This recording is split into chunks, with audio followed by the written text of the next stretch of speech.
तो hello everyone, myself R V Sharma. तो आज हम पढ़ने वाले हैं chapter number 10, cell cycle in cell division. ठीक है।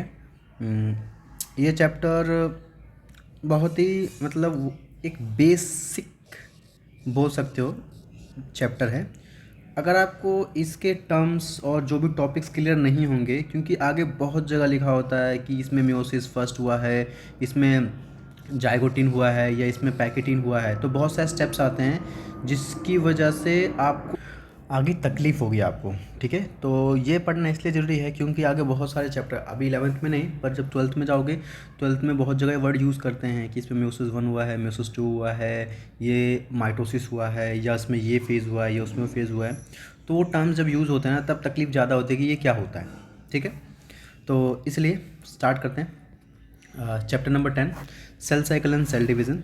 इसमें क्या है तो देखो, आपको एक चीज़ समझ में आ रहा है। इसमें बोल रहा है सेल डिवीज़न। डिवीज़न का मतलब ये है कि अगर कोई एक सेल है तो आगे जाके वो दो सेल में कन्वर्ट हो जाएगा। और सेल साइकिल का मतलब ये है कि जिस प्रोसेस के थ्रू ये एक से दो हुआ है, इसके लिए भी वही चीज़ चलेगी, ये भी आगे जाके एक से दो में कन्वर्ट होगा। तो ये साइकिल चलता रहता है। तो इस चैप्टर में ये पढ़ना है कि भाई सेल कैसे डिवाइड करता है और ये साइकिल क्या होती है। ठीक है। तो चलो स्टार्ट करते हैं। Are you aware that all organism even the largest the start their life from a single cell. आपको पता है, चाहे वो माइक्रोस्कोपिक ऑर्गेनिज्म हो या मैक्रो ऑर्गेनिज्म हो, मतलब बड़ा हो या छोटा हो, सब कहाँ से स्टार्ट करते हैं? सिंगल सेल से स्टार्ट करते हैं। ठीक है। You may wonder how a single cell then goes on to form such a large organism. बोलना चाह रहा है कि आपको ये सोच कर वो होगा कि कैसे एक सिंगल सेल आगे जाके एक बड़ा ऑर्गेनिज्म बन जाता है। Growth and reproduction are characteristics of cell. आपने चैप्टर 1 में पढ़ा होगा कि जो ग्रोथ होता है और रिप्रोडक्शन होता है, दोनों कैरेक्टरिस्टिक्स हैं किसके? सेल्स के। Indeed of all living organism, all cell reproduce by dividing to two with each parental cell giving rise to two daughter cell each time they divide. तो बोलना चाह रहा है कि जितने भी सेल्स होते हैं वो क्या करते हैं, वो डिवाइड कर जाते हैं किसमें? दो सेल में। Parental cell giving rise to two daughter, मतलब एक सेल है, आगे जाके ये सेल दो में डिवाइड हो गया। तो ये बोलना चाह रहा है these newly form daughter cells can themselves grow and divide. अब ये जो न्यूली डिवाइडिंग जो सेल्स थी, आगे जाके ये क्या करेगी? ये पहले अपना साइज़ ग्रो करेगी, उसके बाद जब वो मैच्योरिटी आ जाती है तो फिर वो अपना नंबर डिवाइड कर देगी भाई। तो बोलना चाह रहा है तो these newly form daughter cells are can themselves grow and divide giving rise to a new cells population that is formed by growth and division of a single parent cell and its progeny. In other words, such cycle of growth and division allow a single cell to form a structure consisting of millions of cell. ये process चलता रहता है और finally हमारी body millions of sales की होती है। ठीक है। आगे सेल साइकिल। तो सेल साइकिल क्या होता है? तो पहले मैं आपको ये डायग्राम दिखा देता हूँ। ये देखिए, ये डायग्राम है आपके एनसीईआरटी का। तो इस डायग्राम में आपको क्या क्या दिख रहा है? एक तो दिख रहा होगा आपको ये G1 लिखा हुआ है, फिर आपको लिखा हुआ S दिख रहा होगा, G2, फिर यहाँ पे लिखा हुआ ये क्या है? M फेज़ है। तो M फेज़ में क्या होता है? Prophase, metaphase, anaphase, telophase. ठीक है। ये चार फेज़ को हम याद करके बोलते हैं पी मैट। ठीक है, पी मैट याद कर सकते हैं। तो ये आपका एम फेज़ होता है। इसी में ही आगे जाके बोल सकते हो सेल एक से दो जाता है। देखो शुरुआत में अभी एक है, ये मान लो यहाँ से स्टार्ट हुआ। ठीक है। आगे जाके पहले G1, ये G1 में है, आगे जाके फिर S में जाता है, फिर G2 में जाता है, फिर यहाँ पे देखो आपको दिख रहा होगा कि ये दो सेल में डिवाइड हो चुका है। तो ये पूरा एक सेल साइकिल है। ठीक है। तो हम पढ़ लेते हैं क्या क्या चीज़ लिखी हुई हैं। तो देखो, cell division a very important process in all living organism. During the division of a cell, DNA replication and cell growth also takes place. क्या होता है कि जब भी कोई सेल डिवाइड करता है किसी भी लिविंग ऑर्गेनिज्म में, तो during a cell division DNA replicate करता है। ये रेप्लिकेट करने का मतलब क्या होता है? रेप्लिकेट वर्ड यहाँ पे यूज़ किया गया है कि जब एक डीएनए आगे जाके दो डीएनए में कन्वर्ट हो जाए, तो इसको बोलते हैं DNA replication. And cell growth, cell growth का मतलब क्या है कि मान लो ये सेल था, आगे जाके यही सेल साइज में इंक्रीज हो जाएगा, तो सेल की ग्रोथ हुई ना। And also takes place all these process, जो भी प्रोसेस हो रहा है, चाहे सेल डिवीजन हो, डीएनए रेप्लिकेशन हो एंड सेल ग्रोथ हो, hence have to takes place in a coordinated way to ensure correct division. जितनी भी सारी चीज़ें होती हैं एक कोऑर्डिनेटेड वे में होती हैं ताकि सेल सही से डिवाइड कर सके। And formation of progeny cells containing intact genome, ये जीनोम क्या होता है, जेनेटिक मटेरियल, ठीक है। तो ये सब कुछ एक सिस्टमेटिक वे में होता है, कोई आगे पीछे नहीं होता, ठीक है। बोलना चाह रहा है the sequence of event by which a cell duplicates it genome, मतलब एक ऐसा सीक्वेंस जिसमें सेल अपना जीनोम डुप्लीकेट करता है। Synthesis the other constituent of cell and eventually divide into two daughter cells is called term cell cycle. मतलब ये है कि देखो भाई ऐसा होता है, हम ऐसे रिलेट करते हैं कि मान लो कोई बच्चा है, अभी वो मान लो 10 साल का है, 10 ईयर्स का है, तो उसके बाद वो 20 का होगा, फिर मान लो वो 25 का होगा, मान लो अब इसकी शादी हो गई, मैरिज हो गई। तो मैरिज होने के बाद ये एक पर्टिकुलर स्टेज के बाद ही उसने मैरिज की, क्योंकि उसे लगा कि वो मैच्योर हो चुका है, अब वो बच्चे कर सकता है। तो उसके लिए वो क्या करेगा भाई, अगर वो शादी कर रहा है तो उसको हर एक चीज़ सोचनी पड़ेगी कि भाई मेरे पास पैसा हो, मेरे पास घर हो, मतलब पैसा होना चाहिए, उसके पास अपना घर भी होना चाहिए, जितनी सारी जिससे वो अपनी लाइफ अच्छे से बिता सके, तो वो सारी चीज़ें अब पहले इकट्ठा करेगा, तब वो ये काम करेगा, ठीक है। तो वही चीज़ है कि इसमें बताया गया है कि जितनी भी सारी चीज़ें जिससे वो अच्छे से अपना सेल डिवाइड कर सके, वो सभी चीज़ तैयार करता है, तब जाके वो अपना सेल साइकिल, मतलब सेल साइकिल कंप्लीट करता है और सेल डिवाइड कर लेता है, ठीक है। ऑल्थो सेल ग्रोथ का मतलब क्या बताया था, सेल ग्रोथ का मतलब होता है cytoplasmic increase is a continuous process. ये साइटोप्लाज्म क्या होता है, तो देखो जब हम सेल को देखते हैं तो सेल के बीचों बीच क्या होता है, न्यूक्लियस, सेल की आउटर लेयर को क्या बोलते हैं हम, प्लाज्मा मेम्ब्रेन, और इसके अलावा जो ये बचा होता है ना ये वाला, इसको हम बोलते हैं साइटोप्लाज्म, ठीक है। और साइटोप्लाज्म पहले मान लो ऐसा था, अब जाके साइज़ में इंक्रीमेंट हुआ, मतलब ये ऐसे थोड़ा साइज़ बढ़ गया, तो हम बोलेंगे साइटोप्लाज्मिक क्या हुई है, साइटोप्लाज्मिक ग्रोथ हुई है, ठीक है। तो हो गया। फिर उसके बाद DNA synthesis can occur only one specific stage in the cell cycle.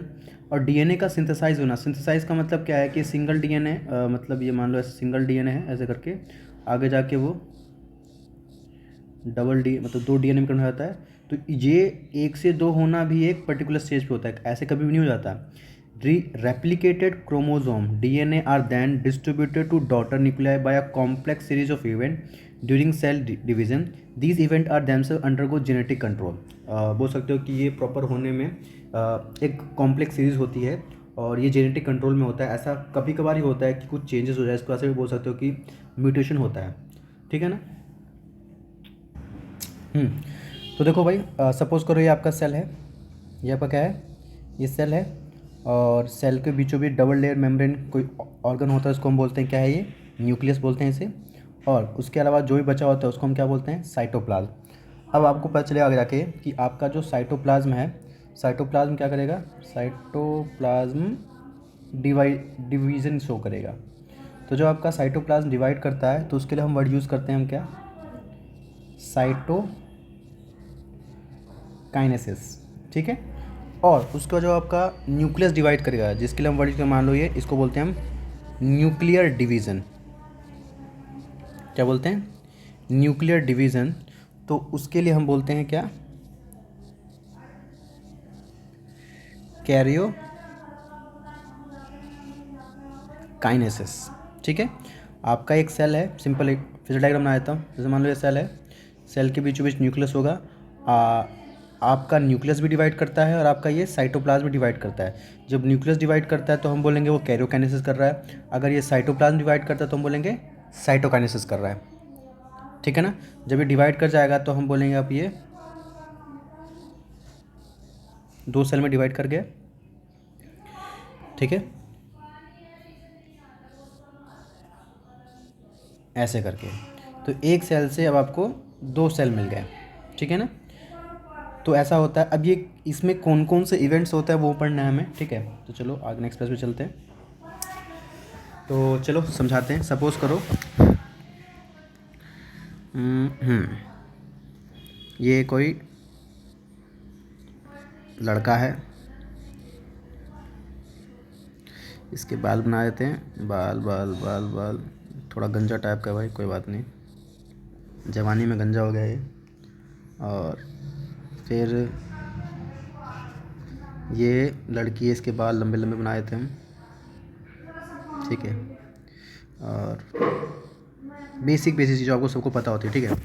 तो मैंने हाथ वाथ नहीं बनाए, ध्यान रखना हाथ होते हैं भाई। 46 किसकी बात कर रहा हूँ मैं? 46 ये छोटा बड़ा चलता है, ठीक है।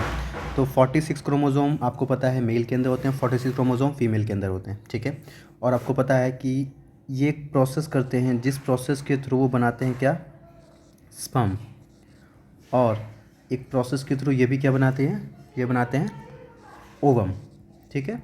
और जो स्पर्म होता है आपको पता होगा कि जिस प्रोसेस को जो बनाते हैं उसका नाम होता है स्पर्मेटोजेनेसिस। क्या बोलते हैं इसे? स्पर्मेटोजेनेसिस बोलते हैं। और जिस प्रोसेस के थ्रू ये ओवम बनाते हैं उसको हम क्या बोलते हैं? oogenesis, ठीक है। और जब ये प्रोसेस कर लेते हैं, फाइनली मेल का स्पर्म और फीमेल का एग दोनों मिल जाते हैं। मिलने के बाद वो बनाते हैं जायगोट। जब मेल का स्पर्म और फीमेल का एग मिलता है या ओवम मिलता है, इसको हम एग बोल सकते हैं, तो इस प्रोसेस को हम बोलते हैं फर्टिलाइजेशन, ठीक है। इस प्रोसेस को बोलेंगे हम फर्टिलाइजेशन बोलेंगे। अब तो आफ्टर फर्टिलाइजेशन आपको पता होना चाहिए कि जो ये जो आपका स्पर्म और एग होता है, इसमें कितना क्रोमोसोम होता है? इसमें 23, ये भी 23, ये भी 23। आपकी बॉडी होती है डिप्लॉयड। कैसी होती है? अगर हम बात करें मेल या फीमेल की, दोनों कैसे होते हैं? डिप्लॉयड होते हैं।